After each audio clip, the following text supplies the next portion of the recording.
Dokter lihat beberapa orang tua yang sedang berada di luar Tower of Trial. Mereka sedang mengamati seberapa tinggi lantai yang bisa dicapai oleh para profesional itu. Menurut si botak, katanya di tahun sebelumnya rekor tertinggi di kota itu adalah lantai 26. Namun kali ini dia yakin akan berbeda, sebab ada 4 kandidat profesional berlevel S dan kemampuan mereka juga jauh lebih tinggi daripada kandidat yang sebelumnya. Kakek itu benar-benar yakin kalau tahun ini akan ada kandidat yang bisa mencapai level 27, bahkan bisa mencapai lantai 28. Pak tua berbaju biru mengatakan jika dalam beberapa tahun terakhir monster-monster di gua Sea of Star dan tempat lain di luar wilayah telah menjadi semakin ganas. Bahkan hal itu sampai memberikan tekanan besar kepada murid yang berada di sana. Pak tua botak juga membenarkannya. Dia juga mendengar bahwa seorang senior legendaris sampai tewas. Kali ini dia sangat berharap generasi baru dapat tumbuh dengan cepat. Si rambut pirang menambahkan bahwa kota Binhai kali ini benar-benar sangat menyemangati generasi baru dengan memberikan mereka barang langka di dunia sebagai hadiah untuk memenangkan juara pertama. Dia bertanya, apakah itu tidak terlalu berlebihan? Pria di sebelahnya mengatakan jika itu tidaklah berlebihan. Katanya, benda langka yang sebagai hadiah ini sudah rusak, jadi tak ada gunanya untuk profesional tingkat tinggi. Bahkan menurutnya, ini adalah cara yang terbaik untuk melatih para profesional baru, dan ini adalah cara yang baik untuk menggunakan uang. Tiba-tiba, Pak tua botak menghentikan mereka semua. Dia menunjuk ke atas, ke arah menara, dan menyuruh mereka untuk melihat ke atas. Dia mengatakan jika ada yang tidak beres dengan Tower of Trial. Di lantai 19, ada sejumlah besar kabut beracun yang muncul. Tak lama kemudian, dari dalam tower, banyak cahaya yang keluar dari dalamnya. Itu adalah para kandidat yang keluar dari tower karena sudah tak kuat lagi. Kebanyakan dari mereka mengalami sakit kepala yang sangat hebat. Bahkan ada yang hingga sekarat. Katanya, penawar racun pun tak ada gunanya. Tim medis pun datang dan mengatakan jika semua kandidat itu muncul dari lantai 19. Dokter wanita mengatakan jika itu adalah sebuah racun. Kenapa bisa di lantai 19 ada monster tipe racun? Padahal monster tipe racun paling dekat hanya ada di lantai 26. Dokter laki-laki itu mengira kalau mungkin monster di lantai 26 telah melarikan diri ke lantai 19. Dia bertanya, apakah itu mungkin? Namun, semakin melihat yang dialami para kandidat itu, dokter itu yakin jika itu bukanlah sebuah racun, melainkan sebuah penyakit. Hal itu diperkuat oleh panel sistemnya yang mengatakan jika itu adalah penyakit yang parah, dan mereka sudah terinfeksi oleh sebuah virus. Pak tua itu mendekat dan membenarkan perkataan dari dokter. Dia mengatakan jika dilihat dari bintik-bintiknya, Pak tua itu menyimpulkan bahwa ini mungkin adalah sebuah virus Black Death. Dia takut kalau ada wabah di lantai 19. Namun, bos yang bisa menyebarkan virus hanya ada di lantai 50. Pak tua itu bingung dengan apa yang telah terjadi. Tiba-tiba, pria yang terkena virus itu mengatakan jika di lantai 19 tiba-tiba muncul awan beracun yang sangat tebal, dan tak lama kemudian mereka mengalami sakit kepala yang parah dan sesak di dada mereka. Di sana juga tidak ada monster yang sangat berbahaya, dan yang ada hanyalah banyak monster yang mati. Pak tua itu pun akhirnya mengerti. Dia juga bersyukur bahwa apapun alasannya, untungnya efek wabahnya terbatas hanya di lantai 19 saja. Dan banyak kandidat yang sudah mencapai level 20 atau bahkan yang lebih tinggi lagi. Ini juga adalah berkah yang tersembunyi, terutama bagi mereka yang berprofesi kelas S yang telah mencapai lantai 26. Panel berpindah di dalam tower. Terlihat 3 orang profesional yang sedang berjalan, dan di hadapan mereka sudah menunggu monster kaki 1000. Dan itu adalah kelompok dari Dongfang. Mereka berjalan santai dengan menggunakan sebuah barrier untuk melindungi mereka. Houran memuji kehebatan Dongfang karena telah mempersiapkan semuanya dengan baik. Pria satunya tak percaya jika Dongfang memiliki item khusus untuk menghadapi monster beracun. Bahkan, mereka sama sekali tidak berani mendekati mereka.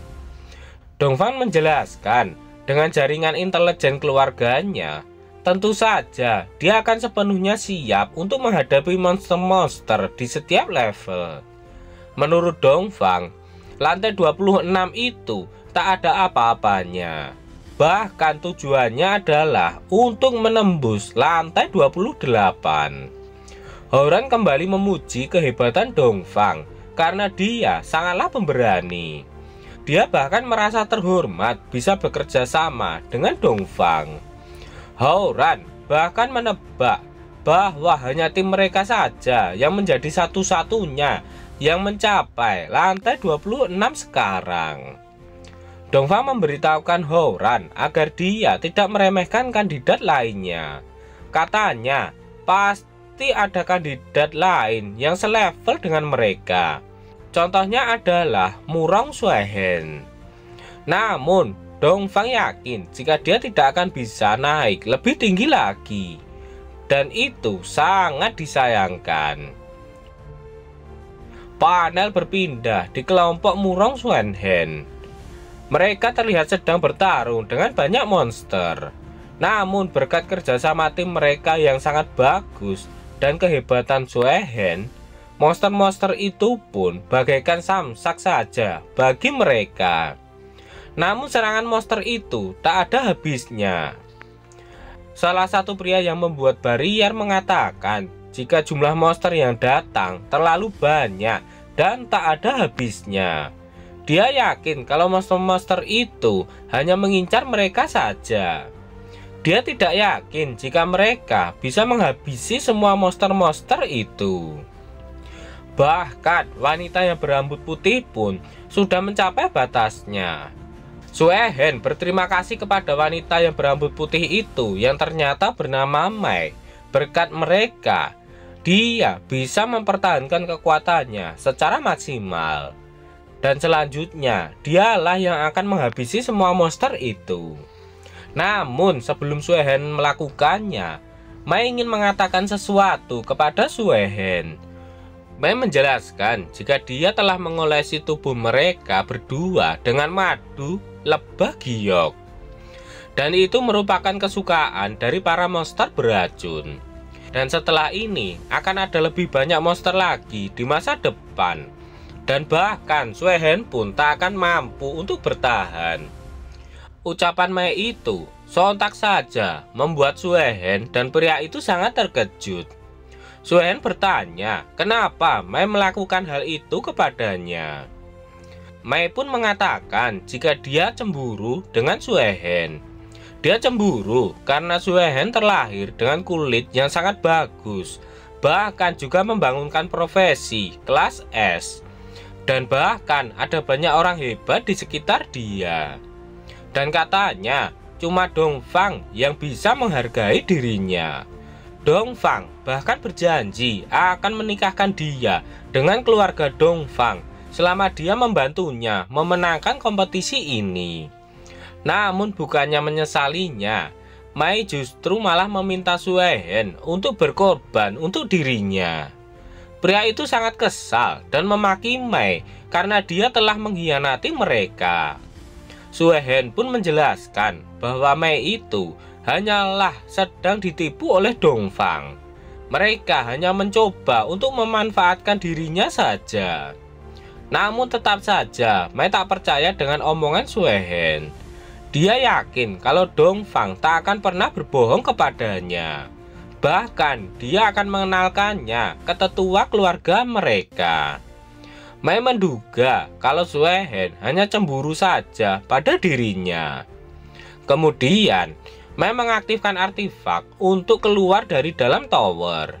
Namun sebelum keluar, dia mengatakan kalau selama ini dia belum berhasil menang satupun saat melawan Suehen. Jadi setidaknya dia akan menang terhadap seorang pria. Dan kemudian Mei pun menghilang dari sana. Setelah itu, pria itu bertanya apa yang harus mereka lakukan sekarang. Bahkan dia bertanya apakah mereka harus menerobos sampai lantai berikutnya. Namun Suehen mengatakan jika mereka tidak usah menerobos lantai berikutnya. Yang penting mereka bisa lolos dalam kualifikasi untuk acara ujian individu besok. Suehen sangat yakin ketika dia melakukannya, dia akan bisa merebut kembali tahta Dongfang. Panel berpindah di tim Lin Luo. Akhirnya mereka telah sampai di pintu masuk lantai 20. Tang Cheng merasa kalau bersama dengan Lin Luo semuanya jadi sangat mudah. Mereka dapat menghabisi semua monster dalam perjalanan, dan poin ESP mereka meningkat cukup banyak. Namun, Lin Luo membantah ucapan dari Tang Cheng. Katanya, ini masih terlalu awal untuk bahagia. Perjalanan mereka masih panjang dan banyak pekerjaan yang harus mereka lakukan. Lin Luo mengatakan jika dia tidak tahu berapa lama yang dibutuhkan oleh monster-monster di sana untuk muncul kembali. Karena itulah Lin Luo mengajak mereka semua untuk masuk ke lantai berikutnya. Tang Cheng tak masalah dengan ajakan Lin Luo. Bahkan dia siap untuk mencapai lantai 30 ataupun lantai 50. Yining yang dari tadi diam saja akhirnya angkat bicara. Dia mengatakan walaupun skill Lin Luo adalah cara hebat untuk menghabisi monster, tapi dia yakin jika skill Lin Luo itu pasti ada batasnya. Dan itu ada hubungannya dengan magic power. Yining menjelaskan jika di lantai bawah monsternya hanya berlevel rendah dan tidak memiliki magic defense yang tinggi, sehingga mudah terinfeksi. Namun itu semua tidak akan sama dengan lantai yang lebih tinggi lagi. Lin Luo membenarkannya, namun batasnya lebih dari itu. Menurut Lin Luo, ini hanyalah berguna di Secret Realm dan Dungeon di mana monster yang berkumpul bersama. Jika di ruangan luar yang besar dengan sirkulasi udara yang baik, skillnya tidak akan sangat berguna di sana. Yining masih penasaran. Dia bertanya satu hal lagi. Katanya skill itu tersebar dalam jangkauan yang sangat luas. Ketika menghabisi monster, yang lain juga akan terpengaruh. Orang-orang sebelumnya dapat keluar dari menara dan sembuh sebelum mereka mati, tapi itu akan mempengaruhi mereka. Tang Cheng membenarkannya. Katanya mereka tidak bisa membiarkan orang lain menargetkan mereka dan tidak bisa menyalahkan mereka. Yining tidak setuju dengan ucapan Tang Cheng. Yang dimaksud oleh Yining adalah jika Lin Luo terus melakukan itu, maka mereka akan menyinggung banyak calon kandidat. Namun Lin Luo mengatakan jika di dunia yang sangat besar itu, jika mereka tidak berjuang, maka mereka akan jatuh. Sebagai profesional, mereka memiliki tanggung jawab yang berat dan jalan mereka sangat berbahaya. Katanya, jika mereka tidak bisa bertahan seperti ini, bagaimana mereka bisa bersaing dengan monster? Tang Cheng sangat setuju dengan Lin Luo. Katanya, jika mereka memiliki niat jahat kepada Lin Luo, maka dia akan menjadi orang pertama yang akan menghalangi mereka. Bahkan Yining pun juga akan ikut berdiri di sisi Lin Luo jika hal itu terjadi. Kemudian mereka pun masuk ke lantai berikutnya. Panel berpindah di lantai 20. Di sana juga banyak terdapat monster. Tiba-tiba dari atas para monster itu pun muncul banyak bebatuan yang berjatuhan ke arah monster-monster itu. Dan ledakan besar pun terjadi di sana. Kemudian terlihat Tang Cheng muncul sendirian dan berteriak memanggil para monster-monster itu. Bahkan dia mengatakan jika dialah yang telah melemparkan batu itu ke arah mereka. Dia terus berteriak agar mereka melihat ke arahnya dan mengejarnya. Dan tak lama kemudian, Tang Cheng muncul di hadapan Lin Luo dengan berlari membawa segerombolan monster dari berbagai bentuk. Tang Cheng pun sampai dan mengatakan jika dia sudah menarik monsternya dan dia meminta Lin Luo agar segera melepaskan virusnya. Tang Cheng sudah sangat kelelahan hingga dia hampir ditelan hidup-hidup oleh para monster itu. Lin Luo mengatakan dengan equipment yang dipakai oleh Tang Cheng, jika monster itu menelannya, maka monster itu akan sembelit. Tak lama kemudian, salah satu monster itu melompat ke arah Lin Luo. Namun Lin Luo masih saja terlihat santai dan mulai mengangkat tongkatnya. Dan tiba-tiba monster itu pun terbelah menjadi dua, dan itu dilakukan oleh Yining. Dengan aku di sini, tidak akan ada yang bisa menyentuh Lin Luo, ucap Yining. Setelah itu, persiapan skill Black Death pun selesai dan mulai diaktifkan. Ayo, kita mulai. Apakah yang akan terjadi selanjutnya? Nantikan kelanjutannya di part berikutnya.